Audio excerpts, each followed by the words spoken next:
Okay, so I personally, I don't think it matters who you vote for. Uh, and in context of like addressing issues with climate change, it doesn't matter. The scientists, like a decade ago, they said that the cutoff line, the deadline for making significant changes was like 2032 or something like that. And so, and I think that's like on a global scale to make those kind of changes, and we're nowhere near hitting that mark.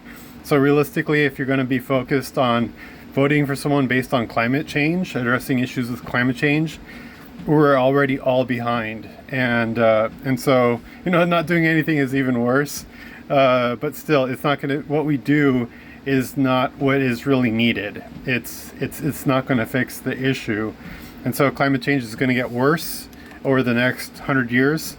And so, yeah, what is humanity in store for? Maybe, sure, there's going to be technologies and alternative things that we come across that might, have a significant impact in the outcome.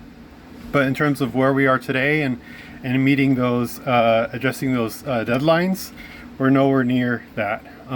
We do have some good technologies right on the precipice of our humanity, of our human civilization. And so, like, for example, we have the recent discovery and advancements in fusion, cold fusion. I think it's cold fusion or controlled fusion, where we're able to, like, a nuclear reactor, you turn it on, and it's like not going to turn off. It's going to stay on. It's going to melt down even. It's going to leak radiation. So with this new technology, you're able to turn it on and turn it off and have way more output than like a nuclear power plant would.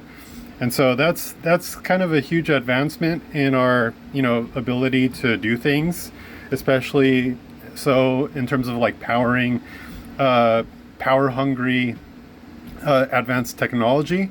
Most definitely, that's going to be in the next 20, ideally maybe like 10, 20, 30, 40 years. That's going to be something that hopefully happens.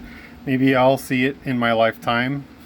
And maybe even too, maybe advances in medicine will, improve the average life expectancy, increase it, just like it's been increasing since, like, comparatively to the 1920s, when the average life expectancy was like 65 years old, has gone up like 15 years in about 100 years. And so maybe, we're going to see way quicker advancements because technology has advanced significantly.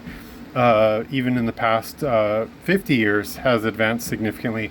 In the 1980s, when I was born, doctors were practicing surgery on babies. I think a certain heart type of surgery for babies that had a heart defect. They were practicing that surgery without anesthesia. And so they would tranquilize the babies to immobilize them so they wouldn't move around, but it wasn't anesthesia, so they could feel everything. And the premise for that was that they believed babies couldn't feel, that they didn't have the ability to feel pain. And so, I think in general, there's a bigger scope of that issue in our sense of humanity, where we apply that, that perspective in a lot of different ways, like to animals, maybe to fish, maybe to slaves even, that they're not human, they don't feel the same way that you do. They're lesser. You're supposed to, God gives you control over them. And so, yeah, I don't know. I'm not so sure about all that stuff. That conversation's kind of a loaded conversation. So yeah, this is all I really wanted to talk about.